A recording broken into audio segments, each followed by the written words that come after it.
This is All India Radio. In the weekly program Current Affairs, we now bring you a discussion on National Education Day, New Education Policy for Nation Building and Growth. The participants are Dr. G.S. Rajput, former Director NCERT, and Amarjith Singh Narang, retired professor from IGNOU. The moderator is Sonu Sood, AIR Correspondent. National Education Day is celebrated annually on November 11 on the birth anniversary of India's first education minister, Maulana Abul Kalam Azad. A scholar and educationist, Maulana Azad was a key architect of the education system of independent India. Education is undoubtedly the bedrock of nation building and needs to adapt to and evolve with the fast-changing times. National Education Policy 2020 is a major step in this direction.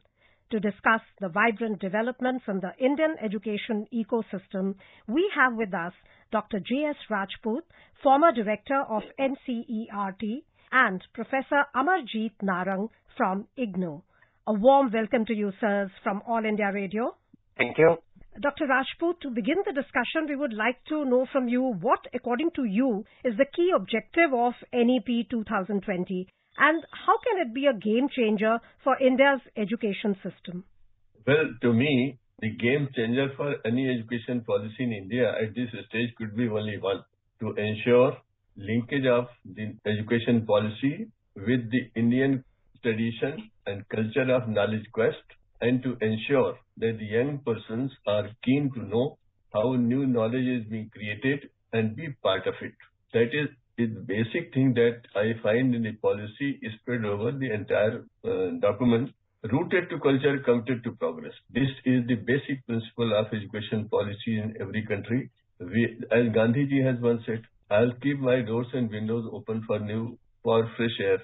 But I would also ensure that my house is not blown off because of the speed and torment that may come.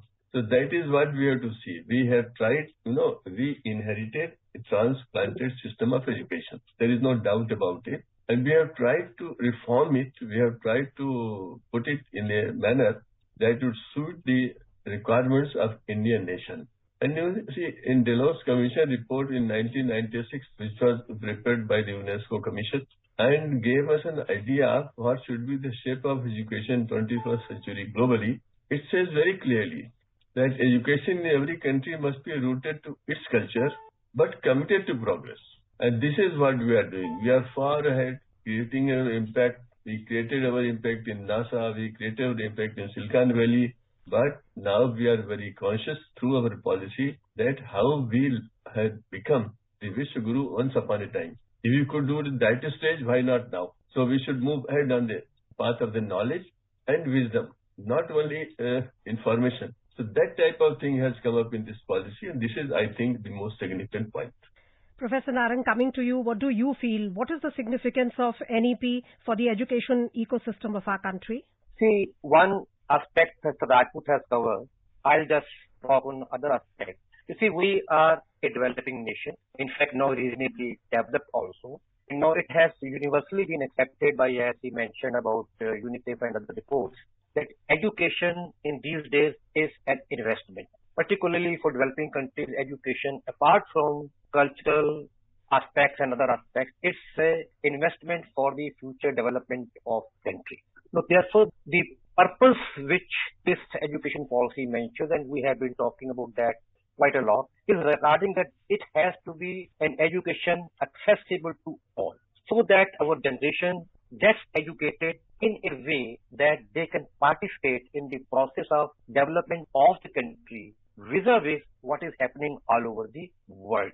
And this, it is only possible when our generation is properly educated, properly skilled, able to understand their own society and participate in the process of economic development, social development, cultural development within the country and outside the country. In that, the emphasis in this policy, I think, on access, equity, quality, and accountability are very important aspects. You have given us the overview of what this policy really aims to achieve, what is the vision of the policy. Dr. Rajput, at a very fundamental level, the policy accords the highest priority to foundational literacy and numeracy. So how do you see this aspect of the policy, and what is the road ahead? Before that, let me add one sentence, and I hope Dr. Amarjith Singh will agree, that you see, to provide universal education to every child, initially elementary education and then education as such, is the aim that is given in the Constitution, and every education policy has followed it. That remains intact. There are several things which remain common in the new education policy, right from 1950 onwards, basics policy also. Now, coming to this foundational literacy thing, you see, one of the things that we have observed in our own lifetime, that when we came to, say, a school at slightly higher level from villages, the most difficult task was to understand even the mother tongue which was being spoken in the school, number one, and still tougher was understanding English. English initially was quite compulsory. And therefore, many children, I would say crores and crores of children failed because they could not cope up with English or the language which their mother tongue, to which they were not accustomed. They were accustomed to certain bolis. They came from villages. Village population that stage was much higher than it is today. So this has gradually been established that you have to begin from what the child knows, from near to far. Normally the term we use in education, and this is a term Shri Aurobindo also used. Move from near to far. And there we faltered, and resulting in the loss of lot of talent, considerable amount of talent. And therefore this focus on foundational literacy and numeracy is very essential. Why should a child suffer? Because he is not familiar with the language of the child. Think of the tribal dialects, so many other dialects here and there, from which the children come and they suffer. Many of them wish to leave. Still now they are leaving. From that angle, this is a new addition in the policy. I would not say, this also I can trace out in earlier policies, but I would say it has now been adequately and properly emphasized. The importance is very clear. You have to ensure, now we are even talking of the teaching medical sciences, taking engineering in mother tongue. The whole world does it. Everywhere it is accepted that to dig out the talent, to discover the talent, or to let the person himself discover his talent. It has to be through the mother tongue. It has to be traced right from the way he or she was able to speak the initial language, whatever it was, whether it was a dialect or a language or whatever. From there you transition to the international language. And that transition must be made smooth. This is how I would put it. So, Professor Narang, what do you feel about the emphasis which has also been laid in the policy on conceptual understanding, on encouraging creativity and critical thinking rather than rote learning and learning for exams? Let me start with what Professor Rajput said. This is linked with that.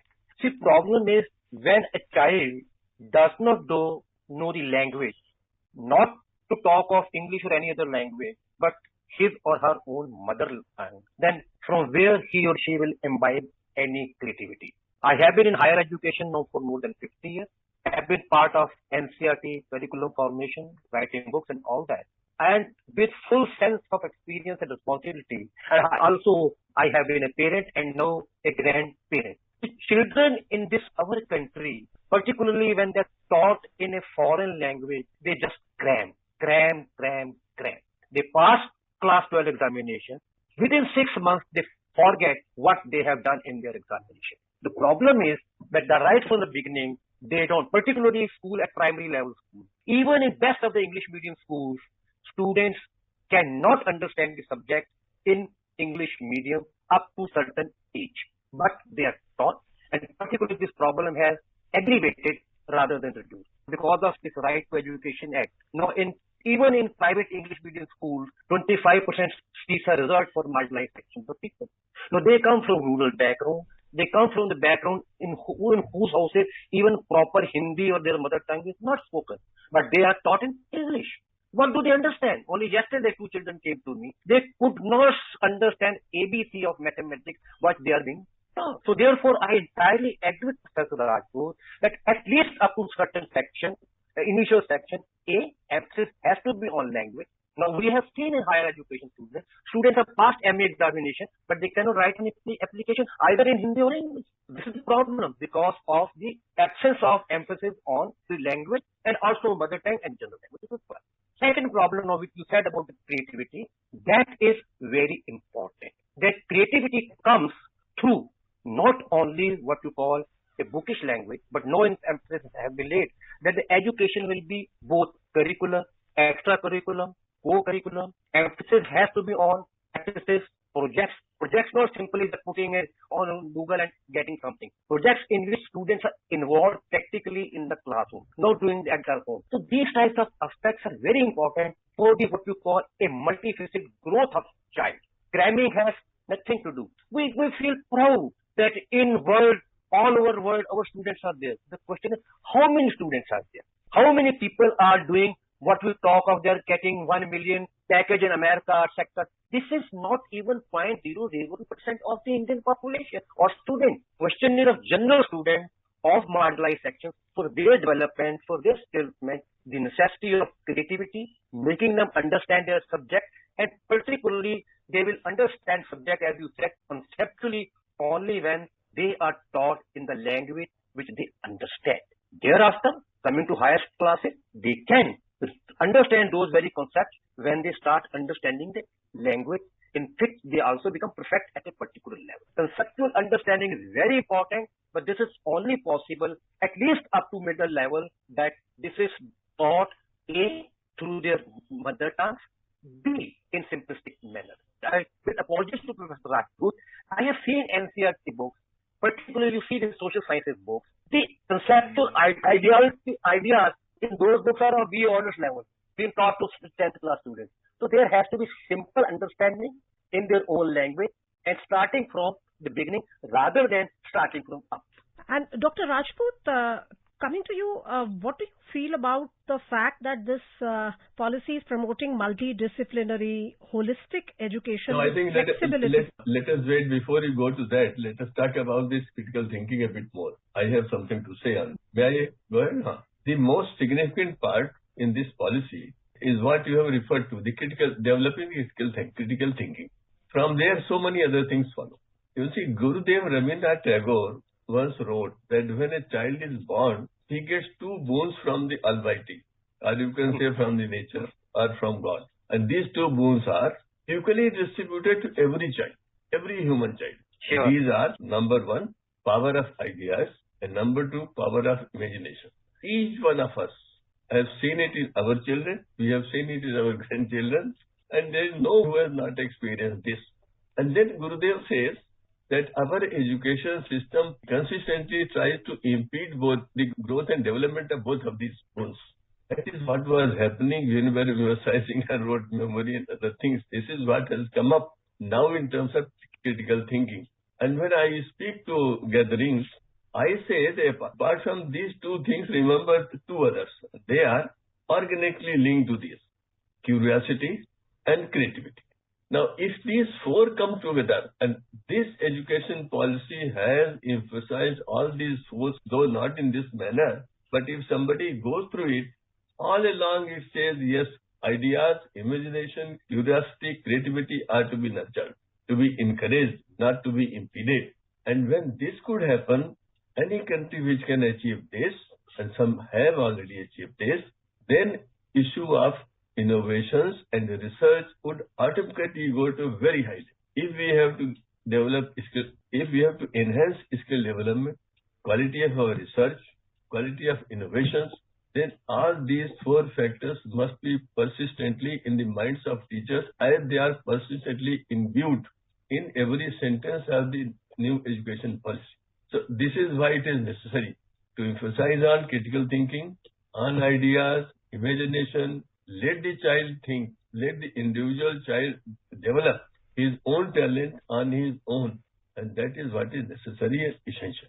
Academic bank of credit How do you see that? When we talk about flexibility, there's not only flexibility in choosing subjects, which has been introduced, there is also flexibility in higher education to take a break without losing the benefit of the years put in. How do you see this aspect, Professor Narang?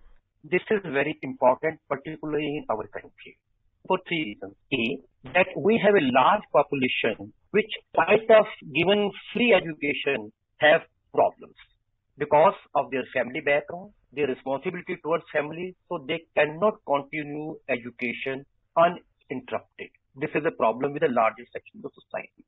Second, we have a larger section of women, girl educated students. These girl students, again, particularly from minority groups, marginalized sections of the society, and also rural background, have unfortunately in our country multiple responsibilities. They have to look after their siblings, they have to participate, particularly in rural areas, in farming exercises, dairy exercises, and all those types of things. And there is every possibility of those girls discontinuing education, particularly at higher level. These problems at higher level are enormous. My experience from distance education tells me that this type of what we call in distance education modular approach is very important. You have, for instance, now in the 4-year degree course, which has been suggested, a student can get out after 2 years, come back, get out after 3 years, come back, and complete his or her 4 years. And if not able to complete his or her 4 years, is good enough to get a degree even after 3 years, a diploma after 2 years. So this approach in our country is very important. The question is, no, a student has done his or her 2 years, goes back and wants to pursue further. No, you start from scratch. That is the problem where students do not come back. For instance, a student has done BA first year, as we have been doing so far, and then goes back. And then after 2-3 years, he or she wants to do his BA again. Will start from first year. So his or her first year knowledge has gone without any fault of her or him because of various types of pressures on the student. So in that type of situation, this is a very important thing which is required, which we have already introduced in distance open learning and distance education. And this has to be introduced at all levels, particularly in higher education, where students are not able to pursue education for family pressures. Students join first year, then there is a pressure to contribute to family income. They have to look after some job. One option for them is, of course, distance education, open and education. But there also, this what you call banks have to be there, and credits must be given to the students whatever they have done at a reasonable time. Dr. Rajput, would you like to add something to that? I think very well explained, very perfectly illustrated to all of us by Professor. Now I will tell something very significant. You know, the point is, in 15.2 of the policy, they have reproduced extract from the report of Justice J.S. Verma, former Chief Justice of India, who had prepared a report on teachers, particularly school teachers and National Council for Teacher Education. And in 2012, we had mentioned that 10,000 out of about 18,000 teacher education institutions, 10,000 are not interested in quality and excellence. They are interested in commercialization. It has been reproduced after 8 years in the National Education Policy. For the first time, you have seen such a reference. And that comes from the former Chief Justice of India. Now, to this, I would add that in 1970, 68 or 70, Gunnar Myrdal, the Nobel laureate, had prepared a treatise, Asian Drama. And it was particularly on the how economically these countries would develop, the newly independent countries. And there he has a sentence which says, the quality and excellence in these countries will flow from the teacher education institutions, which means the work culture, the ethics, the norms, the commitment, the concentration, the competence of teacher educators in the country determines what would be, through the particular cycle, the level of competence, excellence of, say, doctors, engineers, philosophers, plumbers, anybody. So that is the most important point. Any implementation of the policy depends upon how the teacher accepts it and how, to what extent the teacher is ready and fully prepared academically and professionally. There we are very deficient. As the first chairperson of the NCTE, I can say with enough experience and interactions that this is the weakest link while it should be the strongest point of any education policy. In the policy level, it is very well stated, but the implementation level, it is not that much importance, is not getting that much importance. Let me also add in a minute or so that I was a lateral intern in the Ministry of Human Resource Development at the level of Joint Secretary, 89 to 94. And there we are implementing the 86 policy. I was so much enthused by the fact that I was looking after creation of teacher education institutions like District Institute of Education and Training, Colleges of Teacher Education, Institute of Advanced Studies in Education, and I thought this will change the whole scenario. Unfortunately, it has not, because the state governments did not realize the importance of equipping these, staffing these properly, and the institutions which were very generously assisted by the central government and are still being assisted by the central government, unfortunately, they suffer in practically everything, and with government institutions are deficient, private institutions cannot be persuaded to come up to that level. This is the thing, but let me repeat, the quality of teacher educators will determine the quality of every sector of human activity and endeavor. It may be medical sciences, it may be space sciences, it may be engineering, it may be technology, it may be ICT, it may be even the political leadership. It all depends upon how you are able to put ethics, values, because values have been emphasized once again. I would say once again because every time we have been emphasizing. But somehow it can be done only through the teachers who are competent, willing to perform, and who are devoted to making the future of this country. Stress on holistic development, recognizing, identifying and fostering unique capabilities of each student, academic and non-academic, by sensitizing teachers and parents. So, do you feel, Dr. Rajput, that parents also play a very important role in the whole education progress? That's a universally accepted fact, I would say. And initially, if you remember, about say 30 years ago, 3 or 4 decades ago, the parental pressure was too much. If I could not become an engineer, my son must become an engineer. Nothing else will be permitted. Now that generations of educated parents are there, more educated parents are there, people who understand better, this pressure is slightly getting reduced. Though I don't have any research finding at this stage with me. But yes, parents have to be persuaded. For example, I have been the principal of a regional institute for 11 years, and I know how parents have been putting pressure. I am confident that at least 50% of the children who are packed to quota for coaching are not interested in it. They would have preferred to study at home. They would have preferred to go to some other area other than just engineering or medical. They could have liked languages. They could have liked social sciences, but they are there under parental pressure. But the parental pressure can be reduced if teachers have time. And if teachers have time, they interact with parents, and they are definitely going to persuade them to see that what eventually matters in our march towards excellence and nurturing the individual talent is the liberty to the child. Let him himself realize what is my best area. You know, there are many nations where teachers study the interest of the child. And if child is interested in music, they put him in a music school, especially designed a school like a music school, or a physics school, or a chemistry school. Why they do it? I studied it about some 35 years ago in a couple of countries. That is how the nation builds its talent, nurtures its talent. Therefore, interaction of parents and teachers at the school level is very necessary. Unfortunately, you read that in central universities, 40% positions of faculty are vacant. In schools, 10 lakh, 11 lakh teachers are vacant. This indicates we are not serious about our education, teachers, and future of the nation. Because the future will be constructed by competent teachers.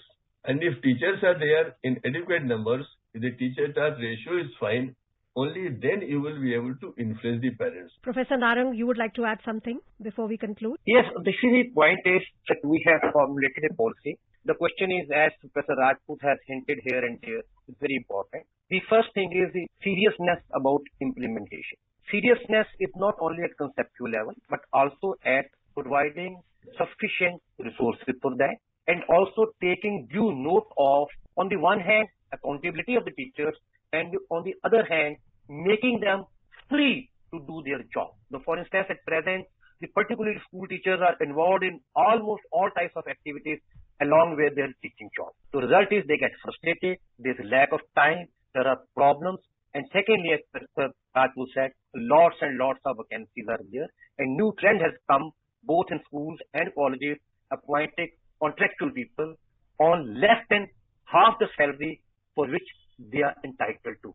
Such types of teachers definitely are not interested to put what they can or what they should.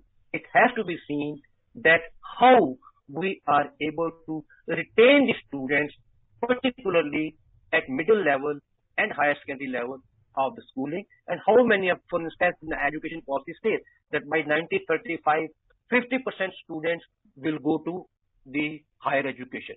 It's a very ambitious program. If it is possible, nothing like that. But to make that possible, school education and more than that, primary education has to be strengthened, and for that, the state has to invest a lot in education. Dr. Rajput, Professor Narang, thank you so much for taking out time and for this inspiring discussion on the ever-evolving Indian ecosystem of education and its challenges. Thank you so much. Thank you. You were listening to a discussion on National Education Day, New Education Policy for Nation Building and Growth. The participants were Dr. J.S. Rajput, former Director, NCERT, and Amarjith Singh Narang, retired professor from IGNOU. The moderator was Sonu Sood, AIR Correspondent. This program was produced and presented by the News Services Division of All India Radio. You can listen to it on our mobile app, News on AIR. This program is also available on our YouTube channel, News on AIR Official. You may email your opinion about this program at airnsttalks@gmail.com.